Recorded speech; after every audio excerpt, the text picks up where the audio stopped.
Hola, ¿qué tal? ¿Cómo están? Muy buenos días. Me da mucho gusto saludarlos este 7 de junio, este 8 de junio, perdón, este 8 de junio. Gracias por estar aquí con nosotros en Fortuna y Poder. Soy Marco Antonio Mares. Le agradezco mucho su compañía. Hoy tenemos un programa verdaderamente interesante. Tiene que ver con la salud y la pandemia, gestión fallida. ¿Es una gestión fallida la que ha tenido este gobierno o no? ¿De qué se trata lo que está ocurriendo hoy en materia de salud en nuestro país? ¿Cuál es el diagnóstico de la salud en México? Hay que recordar que la oferta de este gobierno fue modelo de salud estilo Dinamarca. Vamos a ver si esto se está cumpliendo o no. El diagnóstico fue, nos dejaron un sistema de salud en ruinas. Eso es lo que dijo el gobierno prácticamente desde que comenzó y no lo ha dejado de decir. Y las decisiones pues han sido muchas en términos de salud, desde la destrucción del sistema de distribución, el desmantelamiento del sistema de compra consolidada, la desaparición del Seguro Popular, el nacimiento y fracaso del INSABI, el fracaso de la concentración de las compras en la Secretaría de Hacienda, la Oficialía Mayor de Hacienda, el fracaso de la UNOPS, esto reconocido incluso por el propio secretario de Salud, la aventura del IMSS Bienestar que apenas comienza, la fallida gestión de la pandemia con más de 500,000 personas fallecidas y las declaraciones del subsecretario de Salud, Hugo López-Gatell, en torno a que es el neoliberalismo el responsable de los temas y los problemas de salud en México y, por supuesto, la quinta ola del COVID-19 que hoy está dejando ver un mayor número de contagios y de muertes. Y bueno, sobre todo esto vamos a platicar hoy con una experta, con la doctora Lori Ann Jiménez Fivier. Espero haberlo pronunciado bien, discúlpame, doctora. ¿Cómo estás? Muy buenos días, me da mucho gusto saludarte. Muchas gracias, igualmente, saludos. El Gracias. segundo apellido es Faibi. Faibi, gracias, doctora. Pues la verdad es que es un tema bien relevante y ahora lo vamos a comentar contigo, pero antes vamos rápidamente a escuchar esta nota biográfica. Lori Ann Jiménez Phoebe, doctora en Ciencias Médicas con especialización en microbiología egresada de Harvard University.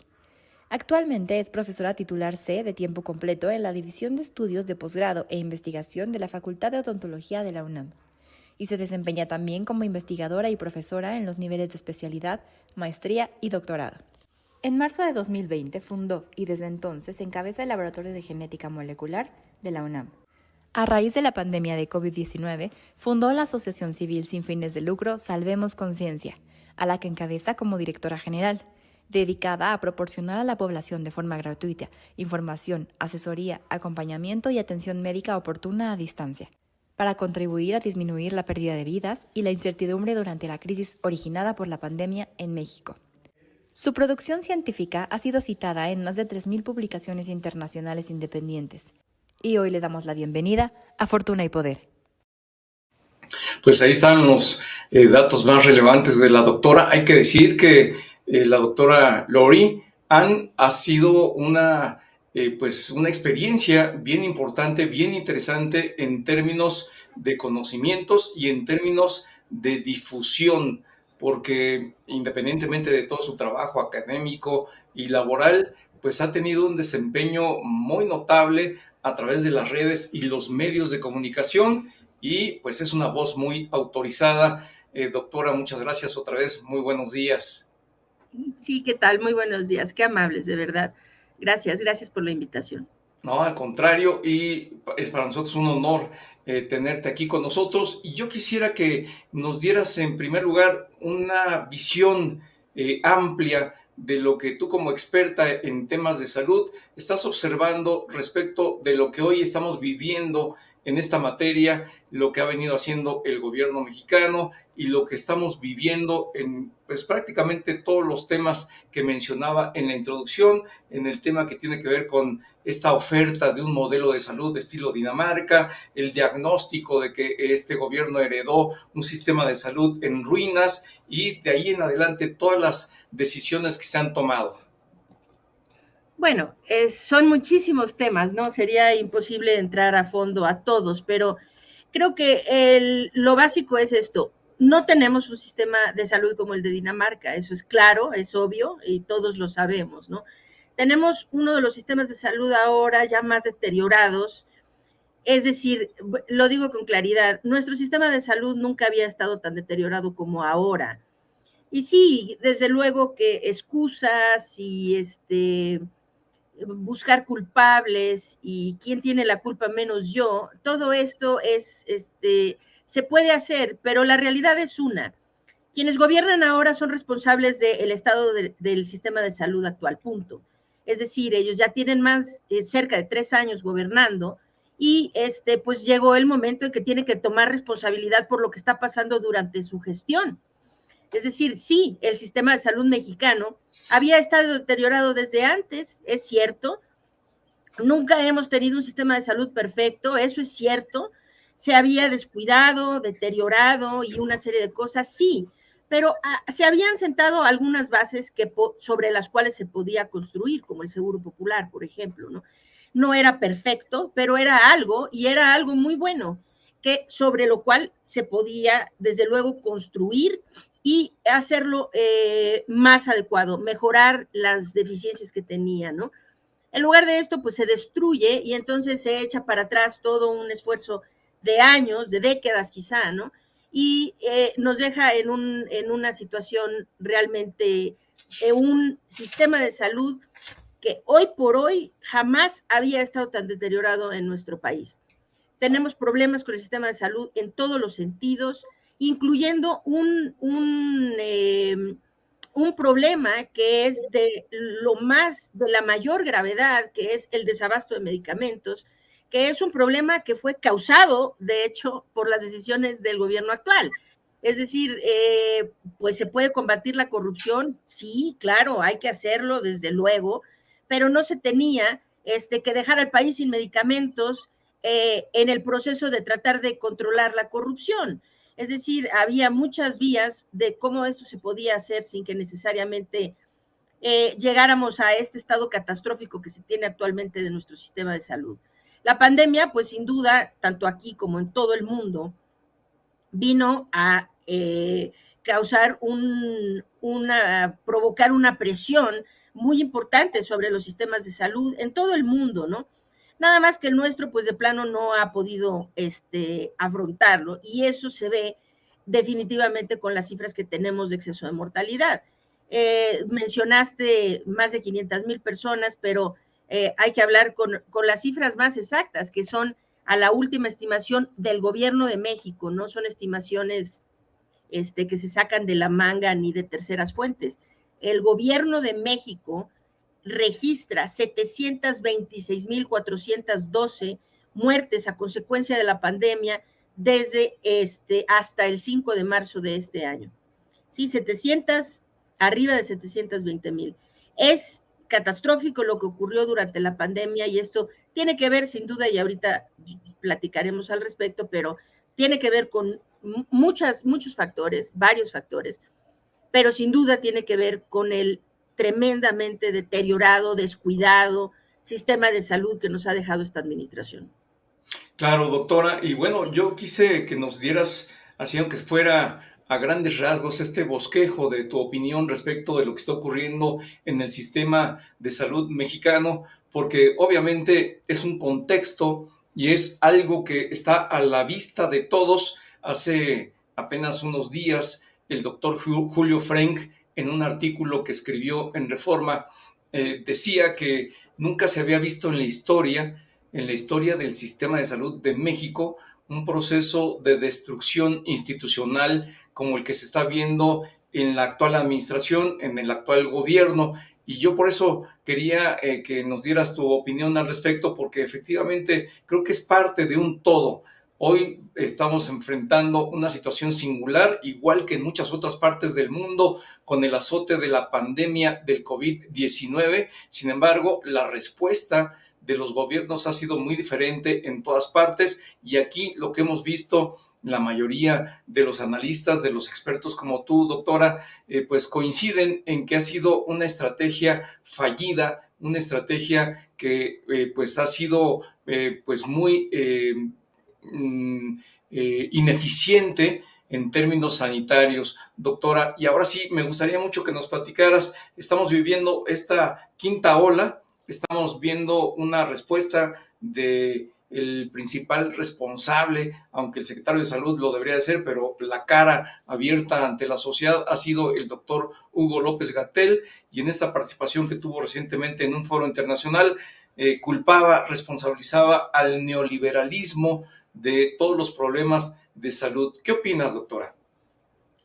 Bueno, el doctor López-Gatell ha fallado de forma realmente singular en el control de la pandemia, en la gestión de la pandemia. Ha sido una pandemia que se ha llevado realmente con una gran irresponsabilidad, negligencia, que se ha caracterizado por la improvisación de este hombre a lo largo de los 2 años y medio que nos han azotado. Y esto se ve con las cifras, es decir, no es necesario especular. Es decir, somos el cuarto país con mayor exceso de mortalidad en números absolutos en el planeta Tierra, ¿sí? Es decir, somos el país número 1 en muertes en profesionales de la salud, el segundo en orfandad a consecuencia de la pandemia. Es decir, todos los indicadores nos hablan de la atroz forma como este señor ha querido manejar este problema. Y el problema de fondo es que nunca ha manejado la pandemia con un sentido académico, científico, técnico realmente, si bien en sus palabras y su léxico él trata de hacerse pasar por un académico, un médico, un científico. El señor es un político como cualquier otro, es un político simple y sencillamente, un político que ha visto por las situaciones de conveniencia política y no ha visto por la vida de este pueblo mexicano. Entonces, sí, ha sido realmente catastrófico el manejo que este hombre ha dado.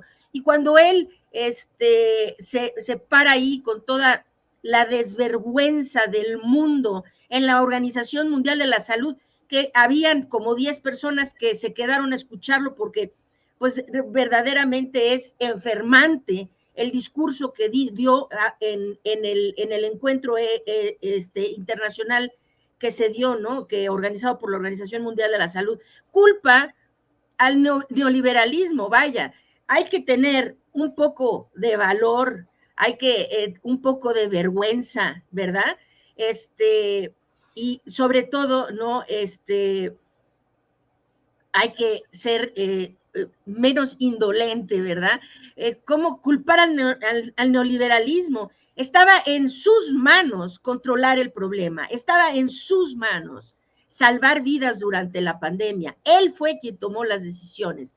Y ahora, pues sí, yo creo que el señor necesita en algún momento responsabilizarse por la catástrofe que ocasionó, ¿verdad? En lugar de estar, es muy fácil encontrar ahora este gobierno, este régimen, ¿verdad? Ha encontrado la forma perfecta de tener a un superenemigo que es pues ya nada más invisible, que ahí está, que no se puede ya tocar, no se puede sentir, no se puede ver, que es las palabras, el neoliberalismo, ¿no?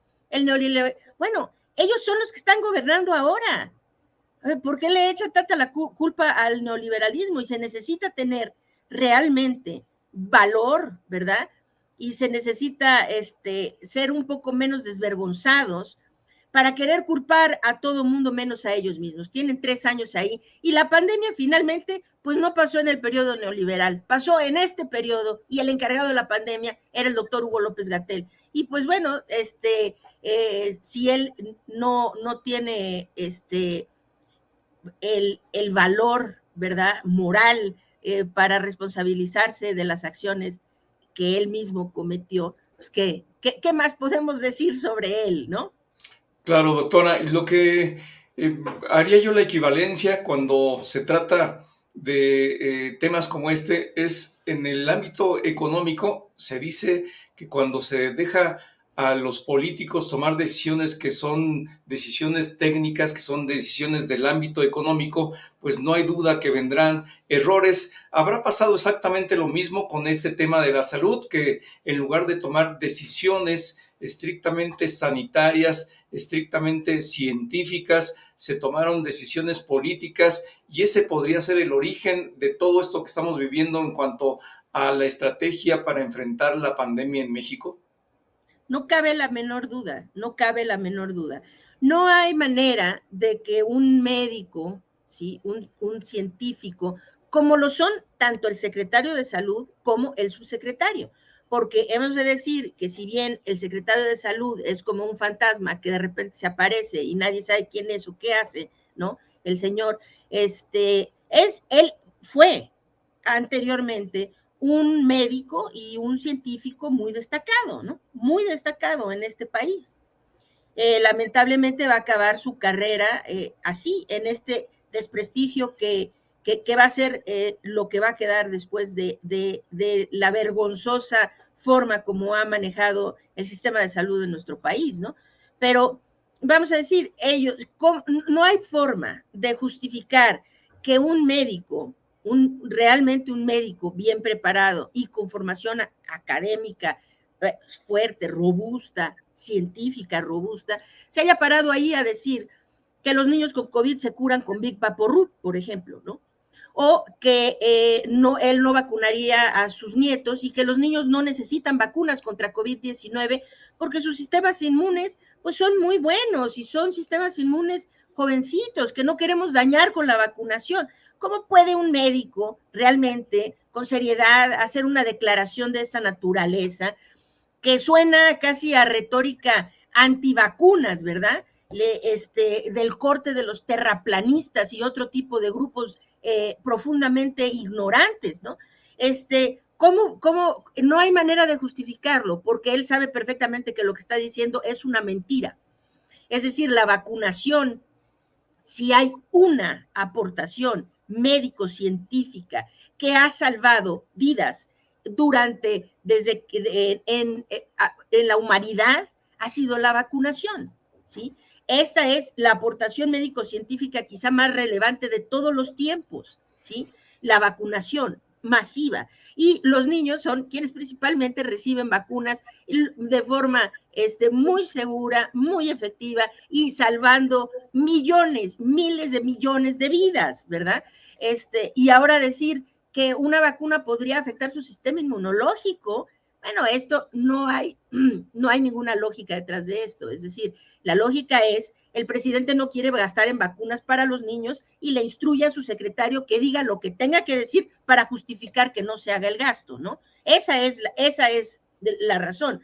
No, como no hay ninguna razón para que un profesional médico ponga en cuestionamiento la eficacia del uso del cubrebocas para protegernos de una enfermedad de transmisión aérea, ¿no? Es decir, el cubrebocas se utiliza desde hace décadas, quizás sí, más de un siglo, ¿verdad?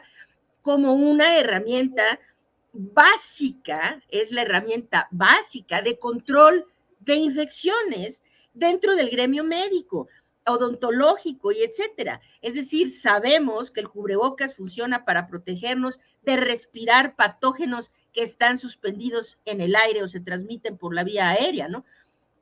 De tal suerte que no hay una excusa posible para que este hombre se haya parado ahí a decir el cubrebocas sirve para lo que sirve y no sirve para lo que no sirve, ¿no? Y hacernos creer y haber casi más de un año y medio dicho, no sirve, no es necesario que lo usen, no lo usen, no tiene ningún sentido técnico, eso fue lo que dijo, ¿no? No hay ningún sentido técnico, ni hay ninguna demostración. Bueno, pues habría que preguntarle al doctor López-Gatell si cuando él entra a un quirófano le puede decir ahí a los cirujanos, oiga, yo no me voy a poner cubrebocas porque no sirve para nada, ¿no? Es decir, es un sinsentido por completo, ¿no? Pero ahora encontremos la traducción de esto, porque ni el secretario de salud ni el subsecretario se comportan como científicos, como médicos, como académicos. Ellos se comportan como políticos. El presidente de la República, muy temprano en la pandemia, en una conferencia matutina, dijo Aquí no vamos a ser ridículos como fue Felipe Calderón cuando el brote de la influenza, y no vamos a andar todos con el cubrebocas, qué ridículo. Se burló, ¿no? Se burló y dijo que eso era completamente ridículo y que él no iba nunca a usar esa cosa tan ridícula que es el cubrebocas, ¿no? Y de ahí en adelante, pues el subsecretario se pasó casi 2 años queriendo justificar este verdadero, esta necedad, ignorancia, que refleja una profunda ignorancia de parte del presidente de la República, ¿no? Y entonces, para justificar al presidente de la República, él fue en contra de todos sus principios médicos, académicos y científicos, a decirle a la gente que no era necesario ponerse un cubrebocas. Pero en el proceso, tanto el doctor Alcocer como el doctor López Gatell han puesto en riesgo vidas, y ha habido gente que se ha muerto a consecuencia de su retórica negligente, ¿sí? De sus mentiras, de su retórica política. Eso es lo que es una retórica política. Y entonces, ¿cuánta gente? Y debemos preguntarnos esto todos los días, porque la pandemia sigue, pero cuando se acabe y el tiempo pase, no debemos nunca, nunca olvidar la catástrofe magna que ha sido para nuestro país esta pandemia. Se han muerto cerca de 1 millón de personas, muchas de forma innecesaria, vidas que pudieron salvarse si se hubieran llevado a cabo muy simples medidas, como que haber tenido un secretario de salud que se parara ahí y que tuviera, ¿verdad?, el valor suficiente, ¿no? Para decirle al presidente, no señor, a usted no le gusta el cubrebocas, pero no vamos a dar este mensaje porque la gente se va a morir, ¿sí? Y entonces usted, pues bueno, yo lo respeto, haga como usted quiera, yo sí le recomendaría, póngase un cubrebocas y dé el mensaje correcto a la población, porque nos interesa que la gente no se muera, ¿verdad? Pero no hubo eso. Hubo políticos que dijeron, sí, señor presidente, cómo no, vamos a hacer como usted diga. Y es así como se ha manejado la pandemia, y por eso tenemos más de 700,000 personas muertas, la mayoría de ellas muertes que hubieran podido prevenirse. Así es, doctora. Y bueno, pues continúa esta política de rechazo al uso del cubrebocas. Estamos en la quinta ola y quisiera tu comentario respecto de lo que podemos esperar. La gente ya está cansada, la gente ya cree que es algo que ya pasó, que la pandemia ya no existe y pues definitivamente estamos viendo también que hoy hay muchos niños y muchos jóvenes que no están vacunados y continuamos con el problema. ¿Qué nos dirías? Bueno, pues esto ha sido lamentablemente otro de los problemas, ¿no? Que se ha politizado la pandemia y los políticos han encontrado la manera de sacar provecho de la pandemia, ya sea de la vacunación, de los mensajes que dan, hacer pensar a la población, miren, esta es la dádiva que yo les voy a dar, ¿verdad? Ahí les van sus vacunitas, ¿no? Cuando en realidad, pues esto es una obligación del gobierno, proveer a la población con estas vacunas para salvar vidas durante la peor crisis sanitaria que se ha tenido en el último siglo, ¿no? Pero han encontrado la forma de darle la vuelta y entonces han permitido que sean las voces políticas con sus intereses quienes den los mensajes a la población durante la pandemia, y esto es increíblemente dañino. Los políticos han hecho pensar a la población que esto tiene un tiempo de vida finito y es muy claro que ya se está acabando. Se le ha hecho creer a la población que sí, ya no importa, ya no pasa nada. En las últimas 5 semanas en México, hay que revisar estas cifras que realmente, pues sí preocupa mucho que tratemos de normalizar esto. En las últimas 5 semanas en nuestro país han muerto más de 650 personas de COVID-19, ¿no? De esto pues nadie habla, ¿no? Pero pues no son pocas, es decir, es más que las muertes que tuvimos en el último sismo grande, ¿no? El último sismo que tuvimos en la Ciudad de México, ¿no? Finalmente dan el mensaje de que la pandemia se está terminando porque creen que así la gente los quiere más, o no sé, creen que les hace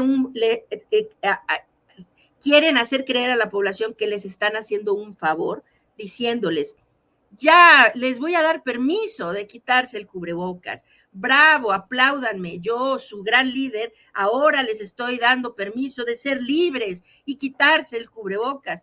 Bueno, señoras y señores, déjenme informarles que contrario a darles libertades y hacerles un favor, este mensaje está poniendo sus vidas en riesgo. La pandemia continúa. Si bien las muertes han disminuido, esto no quiere decir que se hayan terminado y que hayamos dejado de estar en riesgo de que las muertes pudieran volverse a elevar de forma significativa. Y ante el riesgo, siempre, máxime, cuando el riesgo es de perder la vida, ¿verdad? Ante el riesgo hay que tomar la ruta de mayor precaución, ¿verdad? La ruta de mayor precaución. El cubrebocas es una herramienta económica simple y altamente efectiva para controlar los contagios de COVID-19 que se transmite, como ya hemos reiterado infinitas veces, por el aire, no por contacto, sino lo respiramos. COVID está en el aire, COVID se respira. De ahí que el cubrebocas es muy, muy efectivo. Y cuando hay gobernadores en los estados que ahora creen que quedan muy bonito, ay, bravo, señor gobernador, ya nos dio permiso de quitarnos el cubrebocas en el transporte público. No hay que aplaudirle a esa persona, hay que reclamarle a ese gobernador cómo se atreve a quitar el uso del cubrebocas en el transporte público cuando es ahí una de las fuentes principales de contagio, ¿verdad? Pero la situación es esa, que se ha permitido que sean estos políticos y sus conveniencias y sus ocurrencias, ¿verdad?, las que le hablen al pueblo mexicano durante la pandemia. Y ahora es muy complicado. La gente, claro, está harta. Pues sí, la gente está cansada, todos estamos cansados. ¿Cuánto desearíamos que pudiéramos dar la vuelta a la página y decir, válgame, finalmente se acabó la pandemia? Lamentablemente esto todavía no es así. Y mientras eso no ocurra, necesitamos seguirnos cuidando, porque cuidarnos nosotros significa que estamos poniendo en nuestras prioridades, por encima de todo, también la salud y la vida de nuestras familias, de nuestros colegas en el trabajo, de nuestras amistades y la gente que nos rodea en general, ¿sí? Hay que seguir con las medidas preventivas. Lo que podemos esperar ahorita de la quinta ola, hay mucha incertidumbre. Es decir, la cantidad de hospitalizaciones y muertes va a ser directamente proporcional, uno, a la cobertura y calidad de la vacunación que tiene nuestra población, que no es muy, muy buena. O sea, sí hay gente vacunada y esto hemos visto claramente que ha ayudado a disminuir las muertes, sin duda. Ha ayudado a disminuir notoriamente las muertes a lo largo, ola tras ola, han ido disminuyendo proporcionalmente las defunciones. Esto es muy buena noticia, pero esto no quiere decir que las muertes no vuelvan a dispararse. Son dos factores. Va a depender, uno, de qué tan, de la cobertura que tenemos de vacunación. Hay más de 40 millones de mexicanos que no tienen una sola dosis de vacuna, ni una dosis de vacuna. Eso no augura bien. Solamente el 40% de la población tiene un refuerzo. Y hoy, con la variante Omicron, que es la que nos está afectando, se requieren los refuerzos para tener protección contra la enfermedad severa y la muerte producidas por la variante Omicron. Y cuando solo el 40% de la población tiene una vacunación que es, vamos a decir, la que les conferiría con mayor eficacia esta protección, ¿sí?, pues no augura demasiado bien. Ahora, y lo segundo es el comportamiento de la población. Entonces, las hospitalizaciones y muertes van a depender directamente de la calidad y cobertura de vacunación y del comportamiento de la población. Si la gente sigue haciendo como que no pasa nada y entonces no usando cubrebocas en sitios cerrados, en sitios abiertos, concurridos, en donde también hay un gran riesgo de contagio, pues los contagios van a propagarse y en la medida de que haya más contagios van a subir las muertes. Lo que deseamos es que no haya más pérdida de vidas, ¿sí? Y para eso necesitamos más vacunación y necesitamos que la gente, el comportamiento de la población sea afín a tratar de detener los contagios. Pues sin duda un problema muy serio, un problema muy severo el que tenemos todavía. La pandemia no se ha ido todavía de nuestro país. Nos falta pues tener mucha conciencia sobre esto, doctora, y sin duda también falta ver esta parte que tiene que ver con los efectos que deja la pandemia, además de las personas fallecidas, todos los problemas de salud que van a derivar de aquellos que se contagiaron y cuyos efectos pues está por verse, doctora. Esto es un punto muy importante y qué gusto que lo hayas tocado, porque COVID-19, contrario a lo que se suponía o se supuso en un inicio de la pandemia, COVID-19 no es únicamente una enfermedad respiratoria, o sea, pulmonar, vamos a decir. Es una enfermedad multisistémica que tiene componentes importantes procoagulatorios y proinflamatorios, cuyo alcance, el alcance de esta enfermedad apenas estamos comenzando a entender. COVID-19, la alternativa no es, si se contagia una persona, vivir o morir. Es que hay una tercera alternativa, si es vivir o morir o quedar con secuelas. Las secuelas que ahora se le llama COVID largo o COVID persistente, o sea, ha estado empleando este anglicismo que es long COVID, que es COVID largo, ¿verdad? Eh, es, es, es una realidad y es algo que se está ya reflejando como carga y un problema importante en los sistemas de salud alrededor del mundo. El COVID largo tiene manifestaciones muy diversas. Hay personas, va desde síntomas, vamos a decir, molestos, hasta síntomas realmente debilitantes y para algunas personas incluso incapacitantes. Y estos síntomas perduran diferente tiempo dependiendo de cuán grave sea la afección en cada persona. Hay personas que ya llevan más de un año con COVID largo y no muestran mejorías. Es decir, se cree que quizá vaya a ser un padecimiento que para algunas personas lo lleven por el resto de la vida. Entonces, y sí, es un problema muy grave. Es decir, ahora, por ejemplo, las hepatitis agudas graves de origen desconocido que se han estado reportando alrededor del mundo, se cree que pudieran ser una secuela de COVID-19. Esto sería una de las graves, muy graves manifestaciones de COVID-19, de post-COVID, ¿no? Y como esto, hay muchas cosas. Hay gente que ha quedado con las secuelas neurológicas, son una de las principales que se dan, que van desde problemas cognitivos, cansancio, problemas de memoria, hasta en algunos casos problemas de motricidad, de movilidad, ¿ok? Es decir, que afecta los componentes, tiene componentes de afección motriz cuando hay afecciones neurológicas.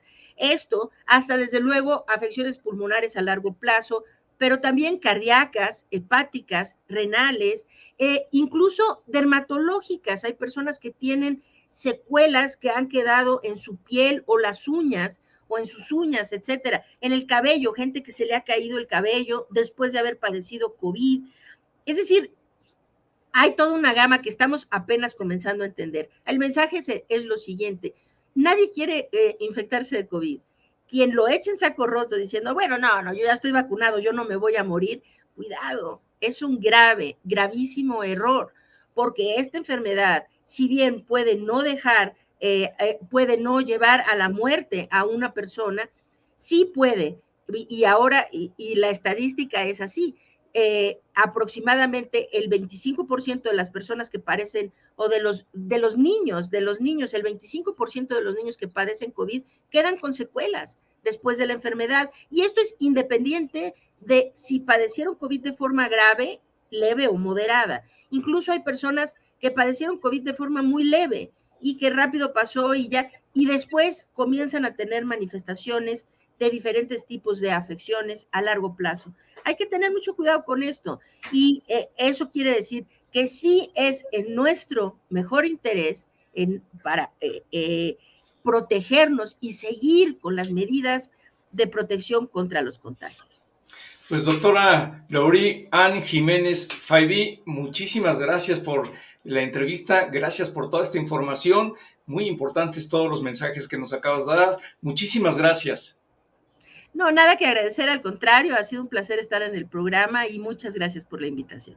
Gracias, muy buen día. Bueno, pues ahí están ya todos los elementos de la información que usted necesita tener en consideración. El COVID-19 no se ha ido de México, es una pandemia que persiste, que debemos de mantener el cuidado, los cuidados necesarios para no contagiarnos. Es muy importante, no solamente para romper la cadena de contagio, sino personal e individualmente para evitar las secuelas que tiene esta enfermedad, cuya dimensión hasta ahora pues apenas la estamos conociendo, no sabemos mucho acerca de esta enfermedad y en consecuencia debemos de tener cuidado. Y el cuadro general que ya tuvimos la oportunidad de escuchar respecto de los problemas de salud en México es muy relevante. También hay que estar muy atentos de lo que se está haciendo en este gobierno, de lo que no se está haciendo, de la estrategia que se siguió y de pues el calificativo que se le está dando por la mayoría de los analistas, de los expertos sectoriales, una estrategia fallida definitivamente en términos de atención y cuidado de la población. Soy Marco Antonio Mares, muchas gracias por haber estado aquí en Fortuna y Poder, lo espero en la próxima emisión, hasta entonces.